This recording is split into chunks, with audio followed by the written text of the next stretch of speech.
Hey everyone, welcome back to Corporate Decoder. Get ready because today we're diving into US Physical Therapy's latest report. And let's just say some of their numbers might leave you needing physical therapy yourself. Think of it as a financial workout, but for your brain. In this report, Barrington Research Associates, a research firm, shared their thoughts about US physical therapy. It's based partly on talks between Barrington and the company itself. The report shares some information about the company which comes directly from the company's leaders. Before we jump in, if you're into getting the real story behind corporate filings, hit that subscribe button. Also, we have a Discord channel linked in the description below where you can chat about this report and other financial news with fellow investors. So come on over and join our community. This isn't your standard quarterly or yearly report. It's a Form 8K, also known as a current report. Companies use these to quickly announce big news that could matter to investors.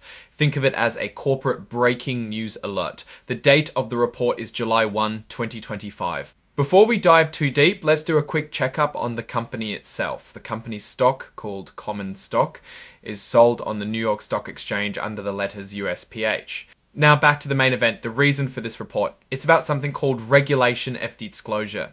In simple terms, this means that if a company shares important information with one person, they have to share it with everyone. It keeps things fair. The company is sharing a research report about themselves. And to be specific, that report comes from Barrington Research Associates. If you want all the details, the report is included as an exhibit. Think of an exhibit as extra information that goes along with the main report. Alright, that was a quick run through of what's going on. One thing to remember, this report isn't officially filed with the SEC, the government agency that watches over companies. That means the company isn't held as strictly responsible for everything in it as they would be in a regular SEC filing. And so now let's zoom out and get my take on this situation. From the point of view of the company, this report allows them to get information out and share with the world. Having a research firm write about them can potentially spread good sentiments to investors. However, investors should keep in mind a few things to see the full picture. First, the company has an incentive to paint a rosy outlook for the research firm.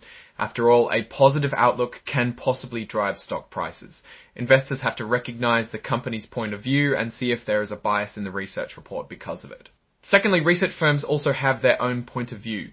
Were they paid to do these reports? What kind of arrangements were made? Depending on the agreements, there might be an incentive for them to paint an overly optimistic picture. Investors have to take all this into account to adjust for these potential biases to see if the report really makes sense. Overall, US physical therapy looks like a stable business in a growing sector. Aging population and sports-related injuries are two good tailwinds that can help the business. One risk for the company is that its costs are high. If costs continue to increase, that could limit the profitability of the company. The company needs to watch their costs and find ways to become more efficient. In conclusion, this report gives investors a snapshot of how US physical therapy sees itself and its future. Armed with all the information, including potential biases, investors can make a decision for themselves. Alright, that's my breakdown of US physical therapy's current report.